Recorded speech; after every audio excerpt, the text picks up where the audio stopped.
क्यों? स्वागत नहीं करोगे हमारा? Hello and welcome to planet Bollywood. मैं हूं Sagarika Chhetri and you tuned in to the right place. भाई रोज बॉलीवुड न्यूज लेकर आती हूं तो थोड़ा असर मेरे अंदर भी रह जाता है and that's why this is the only platform where I can get that all out in front of you guys because you are interested in the world of Bollywood social media and entertainment and we've got you covered. So without further ado, Nautanki, let's begin the top headlines of the day. क्या सलमान खान, आलिया भट्ट और करण जौहर की फिल्में बिहार में हो जाएंगी ban? Aamir Khan Mumbai में complete करेंगे लाल सिंह चड्ढा की शूटिंग। क्या कबीर सिंह के सक्सेस के बाद शाहिद कपूर हो गए हैं काफी choosy?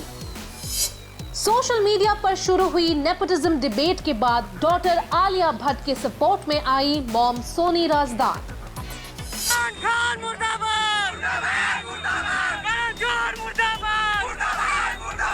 Sushant Singh Rajput's untimely demise has shaken the entire nation. And Sushant's fans unfortunately are blaming the top actors and film producers for his extreme step. Sushant के home state में effigies जलाई जा रही है of Salman Khan to Karan Johar and now the protesters have decided to ban the films of Salman, Karan and Alia Bhatt.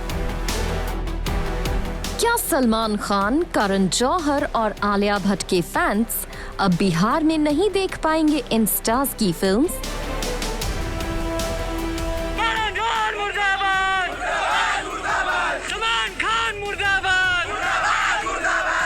क्या सलमान, करण और आलिया की फिल्में बिहार में कर दी जाएंगी कंप्लीटली बैन?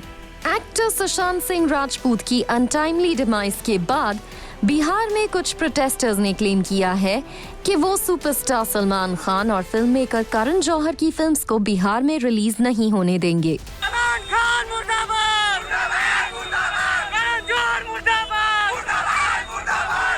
दरअसल सुशांत की अनटाइमली डिमाइस के बाद जहां उनकी फैमिली और क्लोज फ्रेंड्स काफी डिस्टर्ब्ड हैं, वहीं सुशांत के फैंस भी फिल्म फ्रेटर्निटी से नाराज हैं।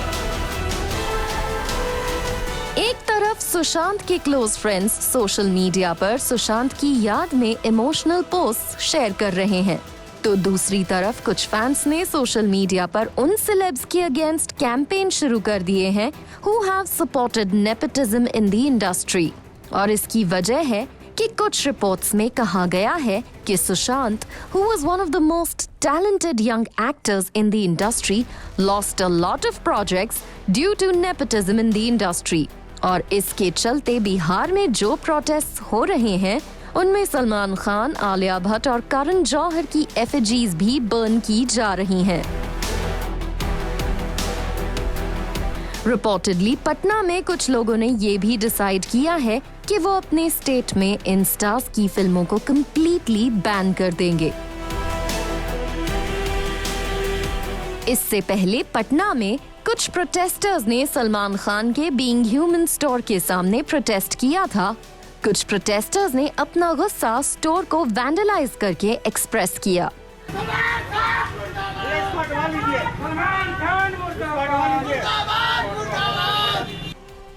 फिलहाल पुलिस सुशांत सिंह राजपूत के क्लोज फ्रेंड्स और रिलेटिव्स से इंटेरोगेशन कर रही है to find out the real reason behind Sushant's drastic decision to end his life on June 14th.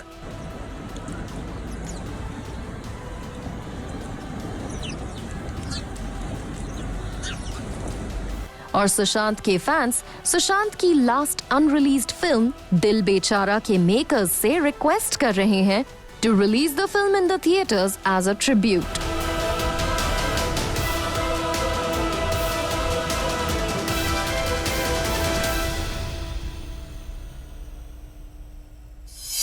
Film thugs of Hindustan के फेलियर के बाद Aamir does not want his fans to wait for his next big release Laal Singh Chadha.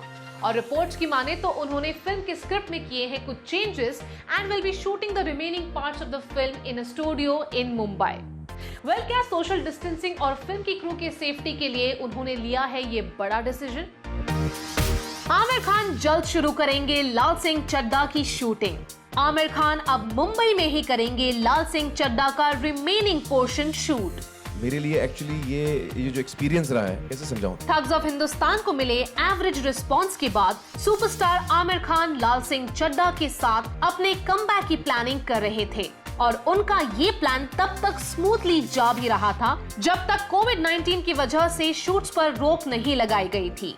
In fact Aamir उस वक्त पंजाब में थे जब India में कुछ कोरोना वायरस केसेस सामने आने लगे थे, जिसके बाद कास्ट और क्रू की सेफ्टी को देखते हुए इस शूट को बीच में ही रोकना पड़ा और जब से नेशन वाइड लॉकडाउन की अनाउंसमेंट हुई है, आमिर अपने फैमिली मेंबर्स के साथ अपने घर पर ही है। आपको बता दें कि Laal Singh Chaddha Hollywood classic Forrest Gump का हिंदी अडेप्टेशन है, जिसकी शूटिंग के लिए आमिर ने देश भर की एकदम नई लोकेशंस को चूज किया। पर अब सोर्सेस की माने तो आमिर अपनी फिल्म के रिमेनिंग 35 to 40% शूट को मुंबई में ही कंप्लीट करेंगे। रिपोर्टेडली आमिर और उनकी फिल्म के डायरेक्टर अद्वैत चंदन कॉन्स्टेंटली अपनी फिल्म की विजुअल इफेक्ट्स टीम के साथ टच में हैं and they have explored a new technology to shoot indoors और इसीलिए आमिर अब अपनी इस फिल्म को कंप्लीट करने की प्लानिंग कर रहे हैं।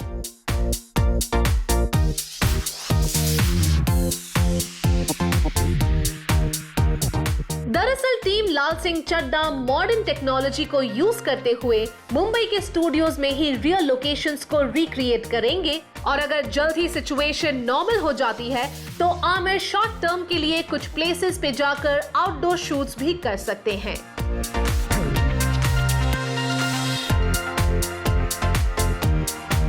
फिलहाल कोरोना वायरस पैंडेमिक की वजह से लाल सिंह चड्ढा अपनी क्रिसमस 2020 डेडलाइन को मिस कर देगी, लेकिन टीम इस बात का पूरा ध्यान रख रही है कि ये फिल्म समर 2021 तक रिलीज जरूर हो जाए।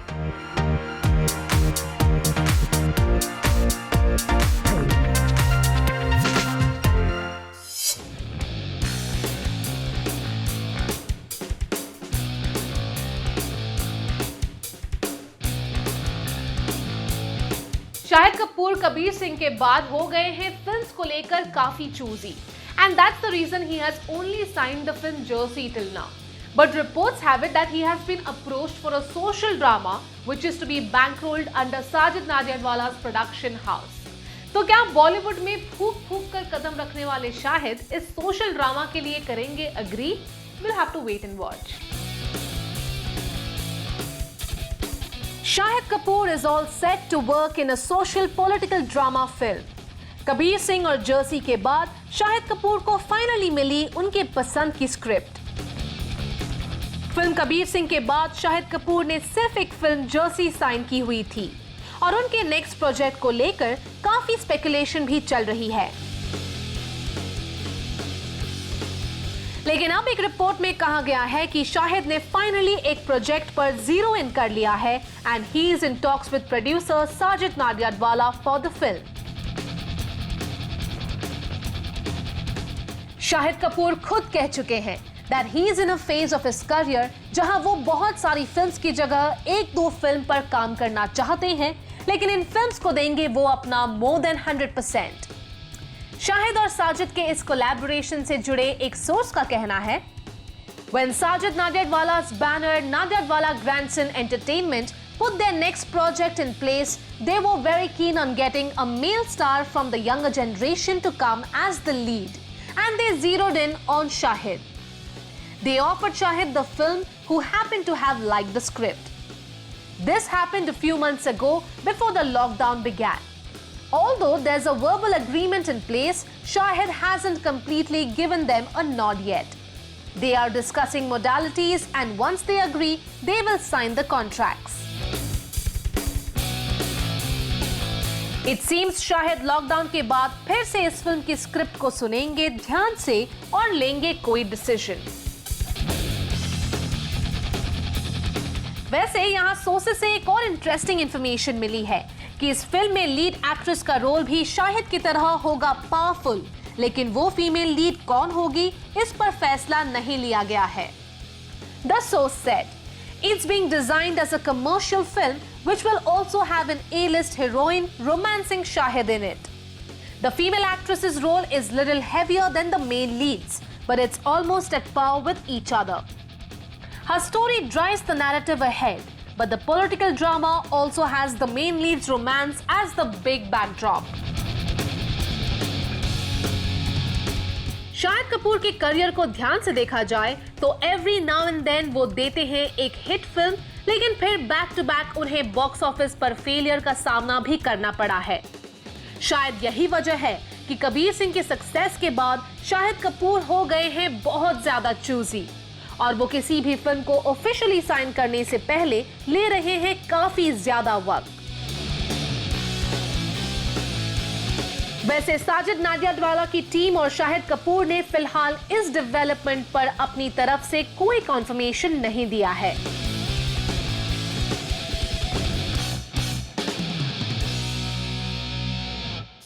Actor Soni Razdan, whose daughter Alia Bhatt is embroiled in a controversy about nepotism in the film industry, has said that the people who are ranting about the issue right now are the same people who will support their children if they want to get into the film industry.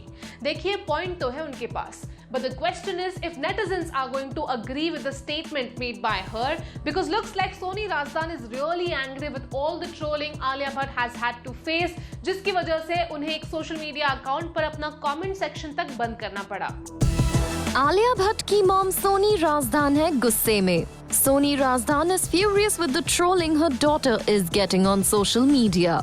और अब सोनी राजदान ने बॉलीवुड के celebs like Kangana Ranaut, अनुभव सिन्हा, शेखर कपूर और रवीना टंडन को बनाया है निशाना, जो नेपोटिज्म को बना रहे हैं एक बड़ा डिबेट। सोनी राजदान का कहना है कि जो बॉलीवुड स्टार्स कर रहे हैं नेपोटिज्म का विरोध, वही अपने बच्चों को बॉलीवुड में करियर बनाने में मदद करेंगे।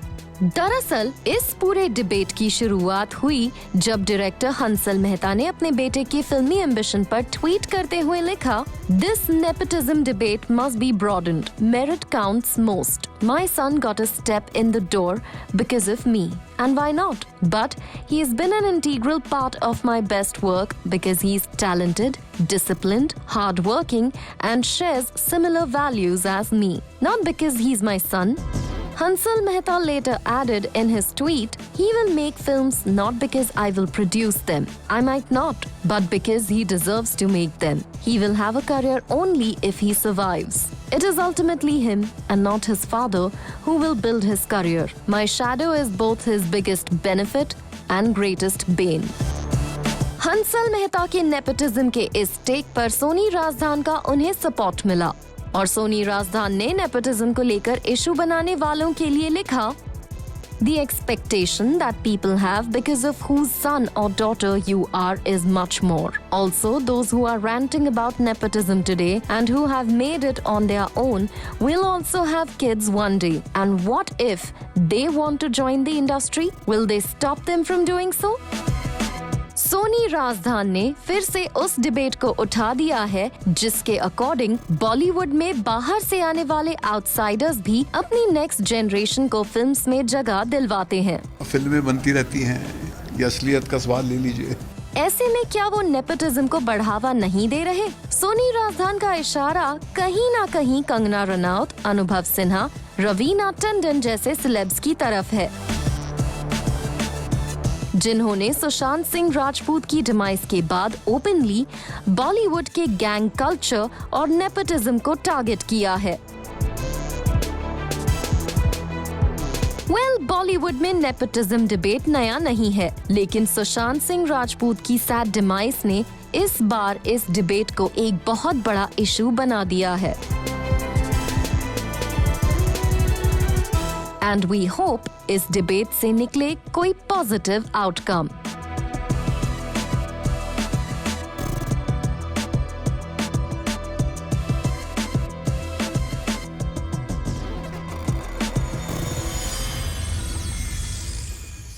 Another film has been announced after Sushant Singh Rajput, who died on June 14th. Director Sanoj Mishra announced his film and titled it Sushant. However, he clarified that it's not a biopic, but is a story of strugglers who reach Mumbai in the hope of fulfilling their dreams. Now, of course, after Sushant's demise, he has been all over in the news, and to name his film Sushant, definitely is an idea to grab all the eyeballs. Sushant Singh Rajput के नाम पर एक और film की हुई announcement. इस film का title ही रखा गया है सुशांत, लेकिन ये फिल्म सुशांत की लाइफ या उनकी जर्नी पर बेस्ड नहीं होगी, बल्कि इस फिल्म में मुंबई सपने लेकर आने वाले यंग लड़कों के स्ट्रगल्स और उनकी जर्नी को दिखाया जाएगा। सुशांत सिंह राजपूत की डिमाइस के बाद सडनली उनके नाम और उनकी कहानी से जुड़ी फिल्मों की अनाउंसमेंट बैक टू बैक हो रही है और सवाल उठाया जा रहा है कि क्या ऐसा सिर्फ अपनी फिल्म को लाइमलाइट में लाने के लिए किया जा रहा है?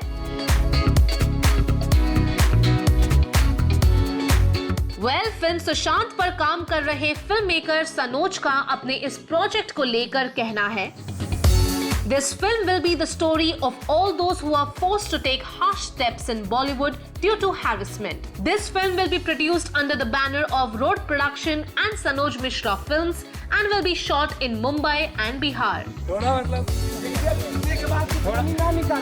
थोड़ा प्यार से सनोज की फिल्म की स्क्रिप्ट तो स्ट्रगलर्स की कहानी के ऊपर होगी, लेकिन उन्होंने अपनी फिल्म का नाम रखा है सुशांत।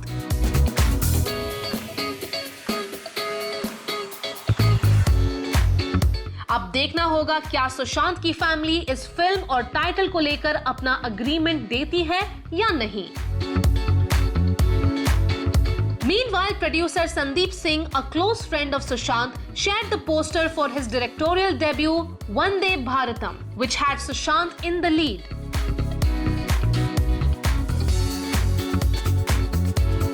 संदीप सिंह ने रिवील किया कि सुशांत के साथ वो इस फिल्म पर कुछ समय से काम कर रहे थे और अब वो इस फिल्म को सुशांत की याद में बनाएंगे। साथ ही ये फिल्म सुशांत के लिए होगी एक ट्रिब्यूट। इससे पहले last week film maker Vijay Shekhar Gupta had also announced a film titled Suicide or Murder and released the first poster of his film. Sushant Singh Rajput की लास्ट ऑफिशियल फिल्म दिल बेचारा है, जिसमें उन्होंने काम किया है और इस फिल्म के बाद से जो भी अनाउंसमेंट हुई है, accept Sandeep Singh Vande Bharatam, in films को सुशांत सिंह राजपूत का नाम लेकर पब्लिसाइज कराने की कहीं ना कहीं कोशिश हो रही है।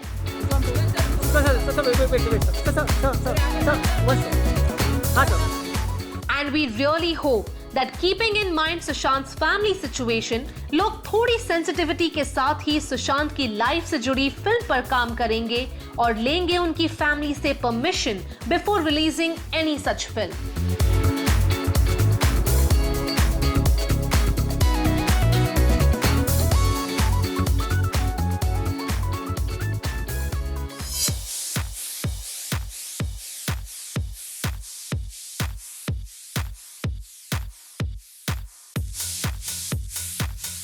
Sonu Sood has emerged as a real-life hero during the COVID-19 crisis with his tireless efforts to make sure that every migrant worker reaches home safely.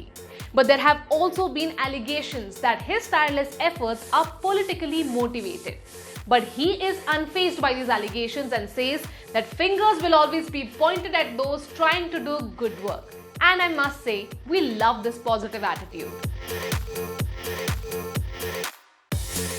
Covid crisis में सोनू सूद के रिलीफ एफर्ट्स पर लगाए जा रहे हैं एलिगेशंस। सोनू के Nobel gesture को बताया जा रहा है politically motivated. Recently Shiv Sena leader Sanjay Raut और कांग्रेस लीडर नगमा ने सोनू सूद के रिलीफ एफर्ट्स की तारीफ तो की थी, पर साथ ही इन्हें बताया पॉलिटिकली मोटिवेटेड। लेकिन इस सब के बाद भी सोनू इन लीडर्स के क्लेम से परेशान नहीं है और उनका कहना है कि फिलहाल उनके पास इन स्टेटमेंट्स पर रिएक्ट करने से ज्यादा जरूरी काम है। सोनू ने एक इंटरव्यू में कहा, When those allegations were made about me and the controversy erupted, I didn't even read what was being written. When someone called to take my opinion on the matter, I was busy arranging travel for laborers. And I told the person that right now I'm doing something important and I don't have time to react. दरअसल कुछ दिन पहले संजय राउत ने अपनी एक statement में कहा था, Sonu Sood is a good actor. There are different directors for movies. The work he has done is good. but there is a possibility that there is a political director behind it. जबकि नगमा ने social media platform पर tweet किया, "This so बेकार, making Sonu Sood as a superhero. Imagine how much attention they are expecting for a little bit of good gesture. Better not to have done it. Just goes to show it was clearly done and is being done as an agenda."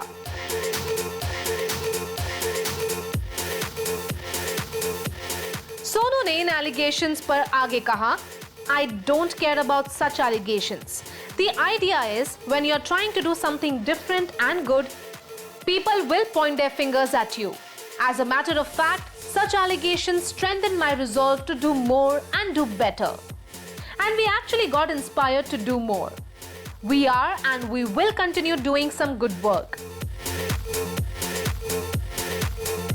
Sonu Sood ने corona virus crisis के दौरान हजारों stranded migrants के लिए न सिर्फ buses, trains, air flights arrange किए, बल्कि एक टोल फ्री नंबर हेल्पलाइन भी लॉन्च किया, जिससे कि माइग्रेंट्स उनकी टीम तक इजीली पहुंच सके। In addition to this, Sonu also offered his hotel in Mumbai for healthcare workers to stay in during the COVID-19 pandemic. Planet Bollywood में लेते हैं एक छोटा सा break, but stay tuned guys, because I'll be back in a short while.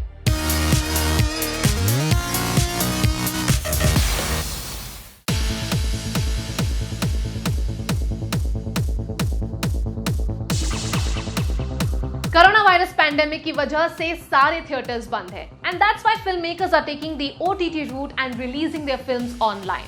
Amitabh Bachchan and Ayushmann Khurrana starrer Gulabo Sitabo के बाद the next big ticket Bollywood film is Gunjan Saxena the Kargil girl starring Janhvi Kapoor. Now we hear that interestingly this strategy of releasing films online is working for the directors and filmmakers, because as reports suggest, an OTT platform has shelled out a staggering amount of 70 crore rupees to acquire the rights for Gunjan Saxena the Kargil Girl. क्यों जानवी कपूर की film के rights को acquire करने के लिए OTT platform ने पे किया वॉपिंग अमाउंट? क्या जानवी कपूर की पॉपुलैरिटी है आयुष्मान खुराना और मेगा स्टार अमिताभ बच्चन से ज्यादा? अमिताभ बच्चन और आयुष्मान खुराना की कॉमेडी ड्रामा गुलाबो सिताबो की डायरेक्ट OTT रिलीज के बाद अब जानवी कपूर की film Gunjan Saxena the Kargil girl है the next big release on an OTT platform. और सुनने में आया है कि जानवी कपूर स्टारर इस बायोपिक के राइट्स को एक्वायर करने के लिए एक OTT प्लेटफॉर्म ने करीब 70 करोड़ रुपए पे किए हैं, जबकि रिपोर्टेडली बिग बी और आयुष्मान खुराना की फिल्म गुलाबो सिताबो की डील अराउंड 65 करोड़ में फाइनल की गई. रिपोर्टेडली वेटरन स्टार और just one film old Janhvi से ज्यादा सीनियर एक्टर्स की फिल्म के राइट्स एक्वायर करने के लिए पे किए गए अमाउंट में इस डिफरेंस की वजह है the hype surrounding the film and the patriotic theme of the film that stings within our heart. Let's see कि जानवी की ये फिल्म ऑडियंस को इम्प्रेस कर पाती है या नहीं. Gunjan Saxena the Kargil girl initially इस साल अप्रैल में रिलीज होने वाली थी. इनफैक्ट कोरोना वायरस पैंडेमिक के चलते सभी शूट होल्ड करने के ऑर्डर से पहले तक इस फिल्म के ट्रेलर रिलीज की प्लानिंग भी जोरों शोरों से चल रही थी. हालांकि इस बीच कुछ प्रोड्यूसर्स और फिल्म मेकर्स ने ऑलरेडी कंप्लीट हो चुके प्रोजेक्ट्स की रिलीज डिले और इस वजह से होने वाले नुकसान से बचने के लिए OTT रूट को चूज किया है. अब ये डिसीजन आर्टिस्ट के लिए फायदे का या नुकसान का सौदा साबित होता है. Only time will tell. फिलहाल Gunjan Saxena the Kargil girl release date announce नहीं हुई है और फिल्म की थीम को देखते हुए हो सकता है कि जानवी स्टारर गुंजन सक्सेना बायोपिक किसी स्पेशल डे पर रिलीज हो. Well, that brings us to the end of our episode on Planet Bollywood. Hope you guys enjoyed it. Listen, do not forget to put in your views and comments in the comment section below on our social media handle and digital platform. This is me, Sagarika Chhetri, signing off for now, but I'll be back soon. But you stay tuned to Zoom and Planet Bollywood. Bye.